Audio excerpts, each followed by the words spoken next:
What up, y'all? This is your boy, Mr. Downtown Ray Melo, and you're listening to the Entertainment Report on iHeartRadio, live from Dubai for Thursday, March 10th, 2016, delivering some major stories and trends going on in the world of entertainment and beyond. You can follow the show on Facebook, Twitter, or Instagram, facebook.com/The Entertainment Report with Ray Melo, that's RAYMELO, on Twitter at The Enter Report, or on Instagram at The Entertainment Report. You can listen to the show anytime you want on iHeartRadio. Just go to iHeart.com or your iHeart phone app, search for The Entertainment Report, and it'll take you to the page. Legendary Beatles producer Sir George Martin, often called the fifth Beatle and the man responsible for signing the rock giants to a record contract, has died. He was 90 years old. The producer, arranger, musician, and executive produced 23 number one singles in the United States and 30 in the United Kingdom. Martin produced nearly every song the Beatles put to record and played a major role in the band's experimentation in the studio. Martin died peacefully at home, his management said. Beatles drummer Ringo Starr tweeted, "God bless George Martin, peace and love to Judy, Martin's wife of nearly 50 years, and his family love Ringo and Barbara. George will be missed," in response to the news. Paul McCartney released a statement on Facebook writing, "I'm so sad to hear the news of the passing of dear George Martin. I've had so many wonderful memories of this great man that will be with me forever. He was a true gentleman and like a second father to me. He guided the careers of the Beatles with such skill and good humor that he became a true friend to me and my family. If anyone earned the title of the fifth Beatle, it was George. From the day that he gave the Beatles our first recording contract to the last time I saw him, he was the most generous, intelligent, and musical person I've ever had the pleasure to know. It's hard to choose favorite memories of my time with George. There are so many, but one that comes to mind was the time I brought the song Yesterday to a recording session, and the guys in the band suggested that I sang it solo and accompany myself on guitar. After I had done this, George Martin said to me, 'Paul, I have an idea of putting a string quartet on the record.' I said, 'Oh no, George, we are a rock and roll band, and I don't think it's a good idea.' With the gentle bedside manner of a great producer, he said to me, 'Let us try it, and if it doesn't work, we won't use it, and we'll go with your solo version.' I agreed to this and went around to his house the next day to work on the arrangement. He took my chords that I showed him and spread the notes out across the piano, putting the cello in the lower octave and the first violin in the high octave, and gave me my first lesson in how strings were voiced for a quartet. When we recorded the string quartet in Abbey Road, it was so thrilling to know that his idea was so correct that I went around telling people about it for weeks. His idea obviously worked because the song subsequently became one of the most recorded songs ever, with versions by Frank Sinatra, Elvis Presley, Ray Charles, Marvin Gaye, and thousands more. This is just one of the many memories I have of George, who went on to help me with arrangements on Eleanor Rigby, Live and Let Die, and many other songs of mine. I am proud to have known such a fine gentleman with such a keen sense of humor, who had the ability to poke fun at himself. Even when he was knighted by the Queen, there was never the slightest trace of snobbery about him. My family and I, to whom he was a dear friend, will miss him greatly and send our love to his wife Judy and their kids Giles and Lucy and their grandkids. The world lost a truly great man who left an indelible mark on my soul and the history of British music. God bless you, George, and all who sail in you. Paul." Martin was born in London, England on January 3rd, 1926. He developed a love of music at an early age and taught himself piano. After leaving the Royal Navy in 1947, he set off for a career in music. He joined EMI Records' Parlophone label in the early 1950s and was asked to manage the label in 1955 when he was just 29 years old. He built the label around mostly classical music, but later added comedy and pop music. It was his signing of the Beatles in 1962 that not only changed the label, but music history and popular culture. Every other label had passed on the act, but he saw something in John Lennon, Paul McCartney, George Harrison, and Pete Best. The band would later replace Best with Starr.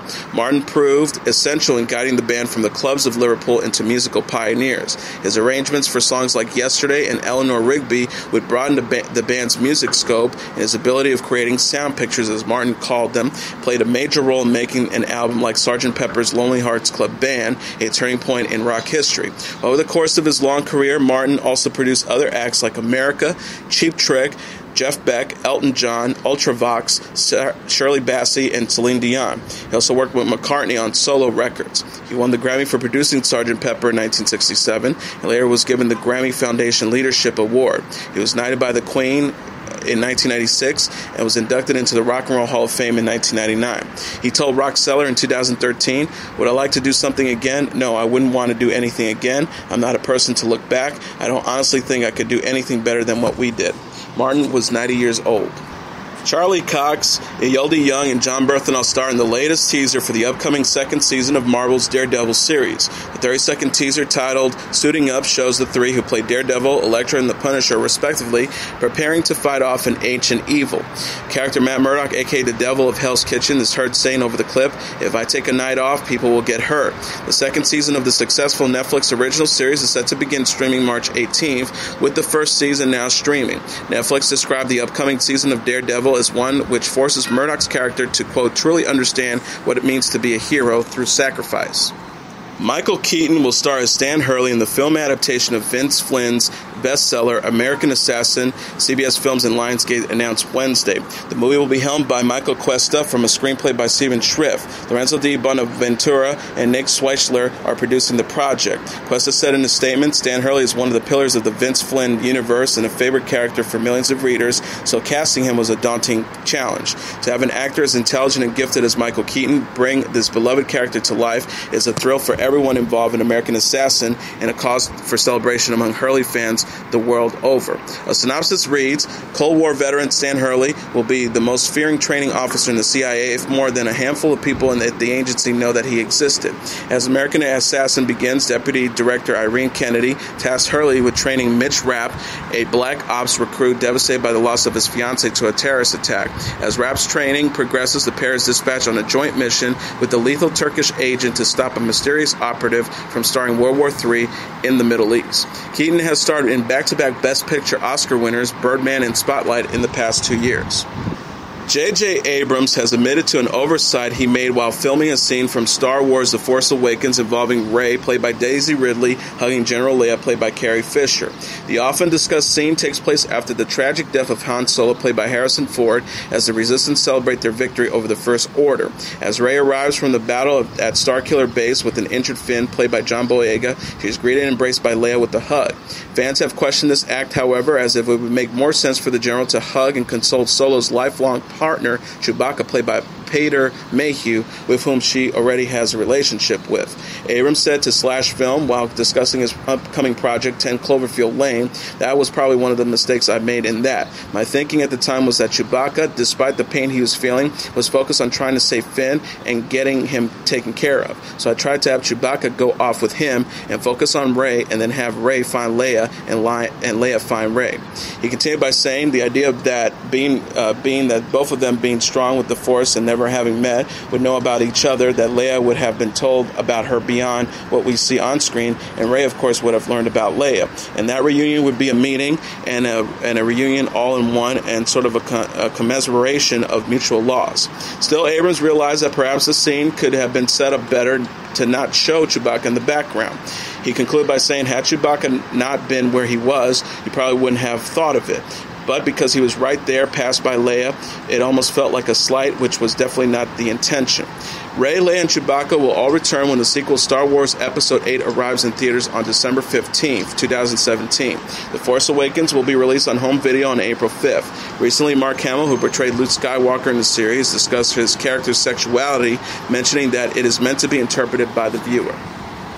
Wilmer Valderrama has been cast a guest star on ABC's hit show Grey's Anatomy as part of a multiple-episode arc. The former That 70s Show star will play Kyle Diaz in several episodes during the show's 12th season. No other information regarding his character has been released, according to Variety. The first episode in which Valderrama will appear will air on ABC in early April. Valderrama has appeared as a guest star on such television programs as Raising Hope, Suburgatory, and Royal Pains. He currently stars in From Dusk Till Dawn and has a leading role in Fox's now-canceled Minority Report series. Ghostbusters director Paul Feig has slammed critics of Leslie Jones' character in the upcoming reboot, telling users on social media to grow up. Feig stepped in Tuesday after Jones stated on Twitter that she was debating leaving the platform after facing harassment from users who saw her Ghostbusters character as a racist stereotype. The actress wrote, "I think today will be the day I get rid of Twitter. Going to really be thinking on it. Not sure I want to need it anymore. Know what I mean?" Feig wrote in response, urging Jones not to delete her account. "Don't leave us at Leslie Dog. You're a goddess and one of the warmest, funniest forces of nature I know. F the haters." He continued by writing, "And haters, attack me all you want, but when you attack and insult my cast, you've crossed the line. Grow up and leave my cast alone." Jones has spent the past week since the launch of the first Ghostbusters trailer defending her role and talking with fans about why she doesn't view her character as a stereotype. She wrote on Friday, "Why can't a regular person be a Ghostbuster? I'm confused, and why can't I be the one who plays them? I'm a performer. Just go see the movie." She continued by writing, "Regular people save the world every day, so I'm the stereotype. Then so be it. We walk among heroes and take them for granted. It's not a man, woman, race, class thing. It's a Ghostbusters thing. As far as I'm concerned, we're all Ghostbusters. Stand still." On Wednesday, Sony Pictures released the international trailer for the action comedy, which gave fans a closer look at Chris Hemsworth's receptionist role in a funny scene involving Jones attempting to crowd surf at a concert. The official Twitter account of the film wrote alongside the trailer, "The international trailer for #Ghostbusters is here. Watch it now and see the film in theaters this summer." Ghostbusters, starring Jones, Melissa McCarthy, Kristen Wiig, and Kate McKinnon, opens in theaters July 15th. And in a related story, Clash of Clans commercial creator Fletcher Moles will lead Sony's upcoming Ghostbusters animated movie, which simultaneously produce a live-action Paul Feig film-filled reboot involving 4 women at the forefront. Sony announced late last year it will bring back the 4 male lead characters in the cartoon movie. The Hollywood Reporter noted in its exclusive Sony move to produce these 2 projects at the same time it's similar to the DIC Enterprise did in the late 80s with the animated Real Ghostbusters. The movie, meant for younger audiences, is meant to inspire young Ghostbusters fans as the studio plans a long game of live-action sequels. Director Moles, native to Australia, is known for creating animated advertisements for popular mobile games Clash of Clans. He has also worked in the creature department for animated Star Wars flicks Attack of the Clones and Lego Star Wars The Padawan Menace. Ian Ziering, David Hasselhoff, and Ryan Newman are set to reprise their Sharknado role in the fourth installment in the disaster franchise. Sci-Fi and The Asylum announced Wednesday. Tara Reid will also return to reveal the outcome of the fan favorite #AprilLives or #AprilDies social media campaign, which will decide whether her character survived the previous film's cliffhanger. Newcomers to the cast will include Gary Busey, Cheryl Tiegs, Tommy Davidson, Imani Hakim, Cody Lindley, and Mazalia Lucia. Scheduled to premiere on Sci-Fi this July, the TV movie will take place 5 years after the East Coast was ravaged in Sharknado 3: Oh Hell No. The new location has not yet been revealed. The cable network said in a press release, Finn, his family, and the cosmos have been blissfully Sharknado-free in the intervening years, but now sharks and nados are being whipped up in places and ways least expected. Currently filming Sharknado 4 will include a plethora of additional outrageous and surprising cameos to be announced soon. Anthony C. Ferrante will once again direct from an original screenplay written by Thunder Levine. Comedian Amy Schumer doesn't think there's anything wrong with complicated women. The 34-year-old actress called out The Bachelor's host Chris Harrison on Twitter after referred to season 20 contestant Jubilee Sharp as complicated on Monday's The Women Tell All episode. Schumer wrote, "Team Jubilee for life, #Bachelor. There's nothing wrong with complicated women, Chris Harrison. You should treat it like something she should fight." She also chimed in by writing, "A woman shouldn't be less complicated so as hopefully attract a man, and she shouldn't find value in herself just because a dude like her. Come on, bro." The star added, "She is smart and strong and a sergeant in the military. She lost her entire family, and you say she must fight off being complicated." Sharp has told People magazine that her biological parents and 3 brothers died under unknown circumstances when she was young. She referenced the loss in the Tell-All episode, saying star Ben Higgins didn't see her complicated past as a huge obstacle. Harrison responded before later adding, "I know you can't control how complicated you are. You might be complicated, and I know you stir the pot sometimes, but I hope you realize you're a pretty special woman, and I really appreciate you coming here." Higgins eliminated Sharp from the ABC reality competition in season 5. 2 contestants, JoJo Fletcher and Lauren Bushnell, remain with the season finale and after the final Rose special scheduled for March 14th. Jennifer Aniston and frequent collaborator Jason Bateman are set to co-star in a comedy once again in an upcoming film, Significant Other. According to The Hollywood Reporter, the comedy, which will be directed and produced by Bateman, centers on a successful businesswoman, played by Aniston, who must introduce her husband Bateman to her company executives before she is considered for a high-end CEO position. Written by Andrea Siegel, the film will mark the 5th time the 2 stars appeared on screen together in a comedy following 2006 comedy The Breakup, both Horrible Bosses films in 2011 and 2014, and the 2010 romantic comedy The Switch, directed by Josh Gordon and Will Speck. In February, the duo signed on for Gordon's and Speck's newest project, Office Christmas Party, alongside comedians Kate McKinnon and TJ Miller.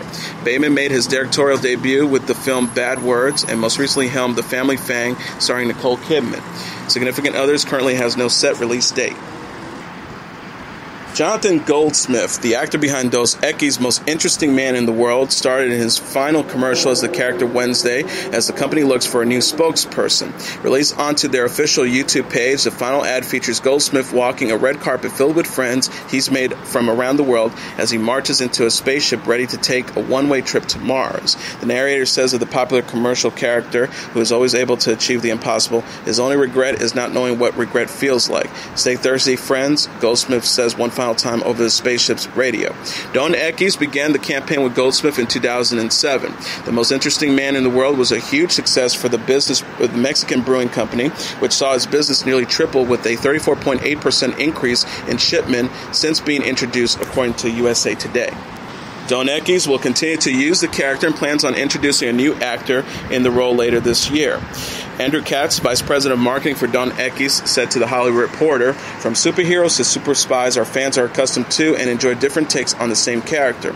We know the Most Interesting Man in the World will continue to endure and grow as the character's story is bigger than one individual." He concluded by saying, "Stay thirsty isn't just a tagline, it's a mindset Don Equis embraces daily to connect with our consumer and inspires everything we do." Kim Kardashian isn't tolerating criticism of her latest nude selfie. The 35-year-old reality star defended the photo as an expression of sexuality and confidence in an essay Tuesday after her March 6 positive generated a slew of both positive and negative comments from celebrities and fans. Kardashian wrote, "I am empowered by my body. I am empowered by my sexuality. I am empowered by feeling comfortable in my skin. I am empowered by showing the world my flaws and not being afraid of what anyone is going to say about it." She said, "I hope that through this platform I've been given, I encourage the same empowerment for girls and women all over the world. I feel so lucky to have grown up surrounded by strong, driven, independent women."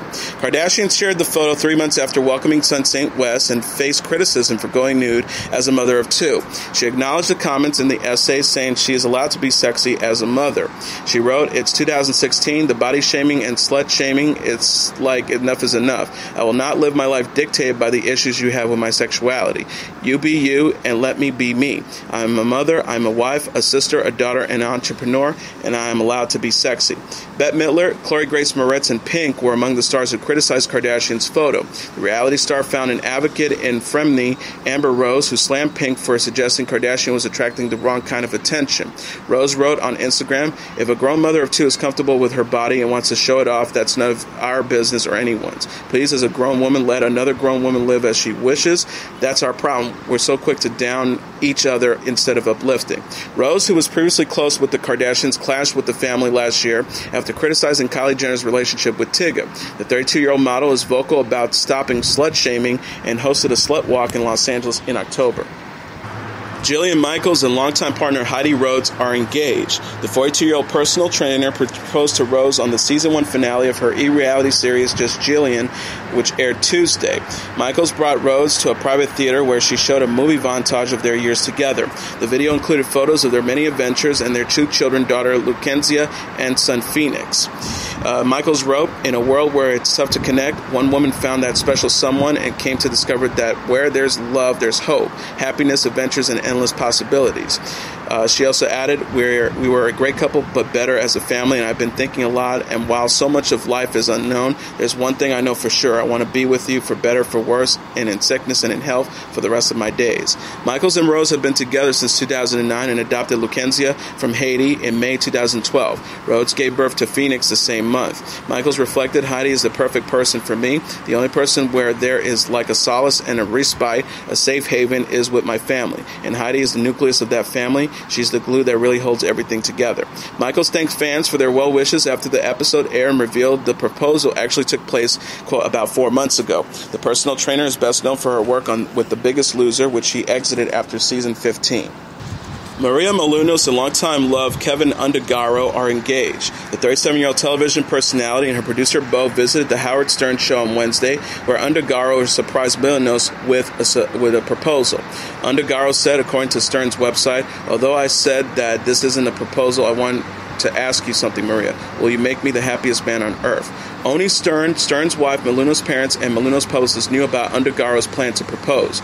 Bev Stern helped the producer pick out the ring, and Costas and Litsa Menounos were on hand to celebrate after their daughter said yes. Litsa Menounos said of her future son-in-law, "I'm thrilled. We want her to get married with the right person," and there he is. Menounos and Undergaro have been together since 1998. The longtime couple collaborated on several projects, including their AfterBuzz TV online broadcast network, but largely kept their relationship out of the spotlight. Menounos told Parade magazine in 2014, "Keven has not been in the public eye ever. He's never walked red carpets with me. He doesn't go to events. People think he's a ghost in this town. He loves his anonymity, and he really just loves being behind the scenes." Menounos previously hosted Entertainment Tonight, Access Hollywood, and Extra, and was made an E! News anchor in 2015. She also serves as a co-host on the Live from E! talk show. Helen Mirren locked lips with Stephen Colbert during her appearance on The Late Show. The British actress grabbed Colbert upon her entrance on camera and came in for a sensuous kiss Tuesday night. The 70-year-old dame says she's been wanting to kiss the late-night host for 15 years. Mirren says upon sitting down, "If I didn't do it then, I'll never get to do it. I have been dreaming of doing that for about 15 years, so I just grabbed my chance." The surprise kiss left Colbert speechless. He said, "I suddenly can't remember any questions. Can you imagine the number of people who are jealous of me right now?" Mirren joked, "Including me, when I watch it, I'll be going, oh, why didn't I do more?" Christina Aguilera took part in an impromptu duet on stage of The Voice with returning competitor Joe Maye. The 35-year-old singer and television personality stepped out of her chair Tuesday night after Maye's performance of I Put a Spell on You. Aguilera said before fellow coach Pharrell Williams prompted her to perform it then, "That is one of my favorite songs in the whole wide world to sing. I'd actually love to sing that with you one day." After the surprise duet, Maye, who returned to the show after falling to turn any chairs during season 9, chose to be on Aguilera's team and excitedly celebrated, yelling, "Oh my God." Sony Music is getting ready to drop producer Dr. Luke, according to reports, over intense negative publicity related to singer Kesha's allegation that he abused and raped her. Insiders say the controversial music maker born Lucas Godwald will be leaving the music company about a year before the end of his previously agreed-upon 5-year contract, according to the Wrap. The move comes after singer Kesha failed to convince a judge to allow the termination of her contract with Gottwald's Kemosabe Records, prompting heavy pushback from the public and celebrities like Lady Gaga, Adele, and Kelly Clarkson. An insider familiar with the Sony Music's management told the Wrap, "There is no contest. Kesha has no case in regards to her contract, but they can't afford the Adeles of the world out in the streets calling the label unsupportive. The fact that this hasn't been taken care of with Luke is confusing, especially for people in the building." Sony Music has yet to officially confirm the premature end of Dr. Luke's contract. While still keeping a low profile, Justin Timberlake emerged Tuesday for a guys' night out with the fellow singer The Weeknd and famous magician David Blaine. Timberlake posted a selfie on the occasion featuring the three stars smiling to his 22.9 million followers on Instagram. The 35-year-old captioned the photo, "This dude at David Blaine is the best in the biz. Me and at AbelXO are tripping right now." He continued by saying, "Known him since I was 19 and he still blows me away with his talent." The Weeknd also commented on the snap, reposting the image on his Instagram with the captions, "OGs." The night comes after the pop star has taken a break from the spotlight following the birth of his first child, son Silas, back in April 2015. However, the new father is getting ready for his role in DreamWorks' upcoming animated film Trolls, which will feature music by Timberlake. Janet Jackson will not be headlining to Europe as part of her Unbreakable World Tour. According to an email from Ticketmasters to ticket-holding fans, all purchases regarding the singer's already postponed UK and European tours will be refunded. It's not possible to confirm new dates at the present time, the email obtained by Spin explains. The tour dates, which included concerts in Germany, France, Denmark, and Belgium, have been removed from her website and Ticketmasters. Jackson has not released a statement regarding the canceled dates as of Wednesday morning. Last year, the No Sleep singer postponed her North American leg of the tour to undergo surgery. She said at the time, "It breaks my heart to tell you that I am forced to postpone the Unbreakable tour until the spring. Every date will be rescheduled. Please hold on to your tickets. They will be honored in a special way when the new schedule is announced." She is set to perform at the Dubai World Cup in late March. Jodie Sweetin has responded to the unflattering photo Miley Cyrus posted on social media of the actress at a party from years ago. The Fuller House star explained to E! News Tuesday, "I don't pay attention to negative stuff. I have so much good stuff going on in my life right now that I'm trying not to pay attention." Cyrus posted a photo of the actress on Instagram over the weekend, which featured Sweetin on top of an unidentified man holding a cigarette in her hand and arching her back towards the camera. The singer wrote, "Current mood, #Fuller House, only you freaks take this as shaming. To me, it looks like Stephanie is having a gay old time." Cyrus was then slammed by fans who commented on the picture, questioning the reasoning behind posting such an image after Sweetin has admitted in the past to her troubled partying-going lifestyle and struggles with drug and rehab. A commenter noted she is now a different person and it's not okay to drag someone from their past. Sweetin wrote of her past in her 2009 memoir, Unsweetened. Sweetin has been sober since 2008. "I was a selfish, self-serving, insecure, angry, and fearful person living a double life. I covered up my problems by pretending to be happy and saying that everything was fine." Recently, the mother of two announced that she had become engaged to her boyfriend, Justin Haddock, and that along will appear in a second season of Fuller House. The actress will compete also on season 22 of Dancing with the Stars.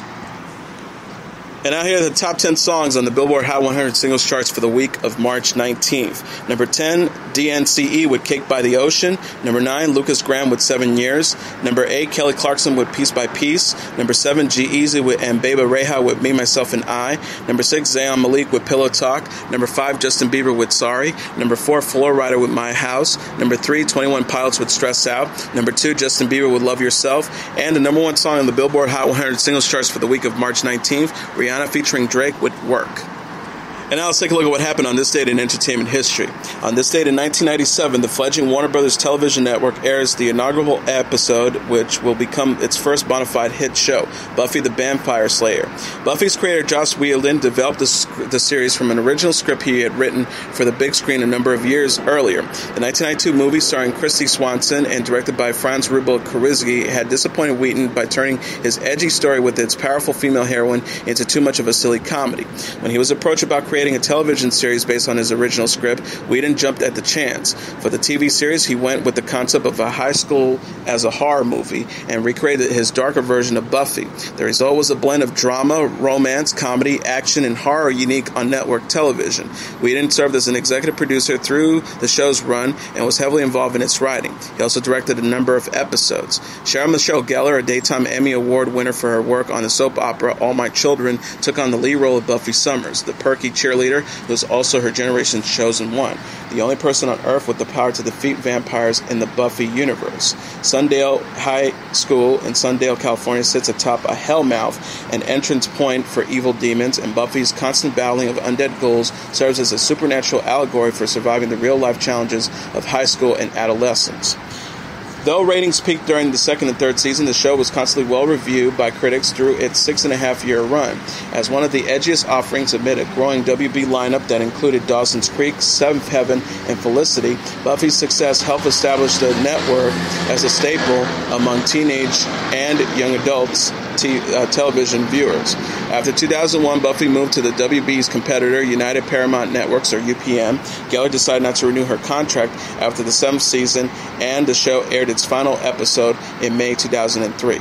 With Buffy Summers hailed by fans and critics as a feminist hero, Gellar made the transition to the big screen with roles in films such as Scream 2, I Know What You Did Last Summer, Cruel Intentions, and Scooby-Doo.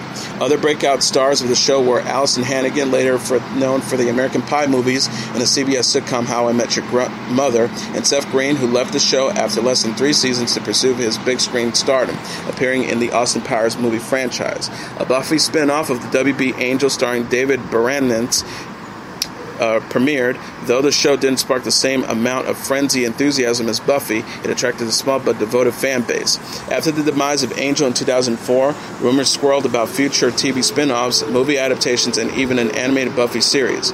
In the meantime, DVD sales and Whedon's produced comic book series have kept Slayer mania alive.